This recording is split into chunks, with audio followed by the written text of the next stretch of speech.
வாழ்க வளமுடன். இன்று பலர் ஒருவருக்கொருவர் சந்தித்து கொள்ளும்போது வாழ்க வளமுடன் என்று சொல்லிக் கொள்கிறார்களே, அதன் அர்த்தம் என்னவென்று உங்களுக்கு தெரியுமா? தெரிந்தால் நீங்களும் இந்த வாழ்த்தை அடிக்கடி கூறுவீர்கள். ஆம், வாழ்க வளமுடன் என்று கூறுவதும் ஒருவித பிரார்த்தனைத்தான். தனக்காக வேண்டிக் கொள்வது ஒரு சங்கல்பம் என்றால், பிறருக்காக வேண்டிக் கொள்வது வாழ்த்து. வாழ்த்து என்பதும் ஒருவித பிரார்த்தனைத்தான் என வேதாத்ரி மகரிஷி கூறுகிறார். வாழ்க வளமுடன். வாழ்க பிளஸ் வளமுடன். வாழ்வதற்கு தேவையான வளம் தேவை. அதுவே பெரியவர்கள் வாழ்த்தும் பொழுது வாழ்க வளமுடன் என்று வாழ்த்துகிறார்கள். வாழ்க வளமுடன் என்று சொல்லும் பொழுது நம்முடைய நாக்கு அண்ணாந்து தொடும். இதில் நன்மை செய்யும் சுரப்பிகள் இருக்கின்றன. இதில் பல நன்மைகள் உள்ளன.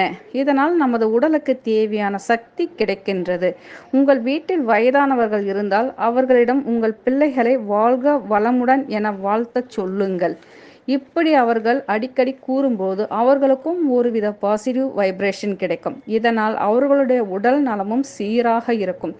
இந்த வார்த்தை கேட்கும் குழந்தைகளுக்கும் எல்லாவித நன்மைகளும் உண்டாகும். எந்த ஒரு வீட்டில் வாழ்க வளமுடன் என்ற வார்த்தை அடிக்கடி பயன்படுத்துகிறார்களோ அந்த வீட்டில் கஷ்டம் என்பது கடுகளவும் இருக்காது.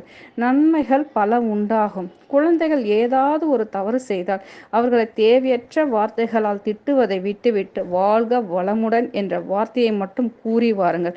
உங்கள் குழந்தைகளின் வருங்காலம் சிறப்பாக இருக்கும்.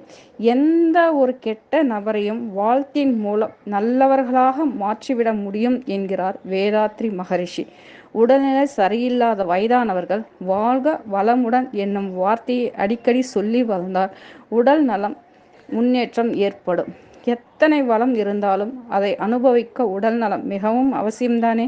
அதனால் வாழ்க வளமுடன் என்கின்ற வார்த்தையை சொல்லி வந்தால் வாழ்க்கையில் வளங்கள் வளர்பிறையாய் வளரும். இந்த வாழ்த்து பயன்படும். நாமும் நம் குடும்பத்தில் உள்ளவர்கள் நல்ல ஆரோக்கியத்துடனும் நல்ல வளத்துடனும் சிறப்பாக வாழ இந்த வாழ்த்து பயன்படுமானால் நாமும் இந்த வார்த்தையை பயன்படுத்தி தான் பார்க்கலாமே, தவறில்லையே. நம்முடைய சந்தோஷமான வாழ்க்கைக்கு இந்த வாழ்த்து பயன்படுமானால் முடிந்த அளவுக்கு இந்த வாழ்த்தை, அதாவது வாழ்க வளமுடன் சொல்லிக்கொண்டே இருப்போம்.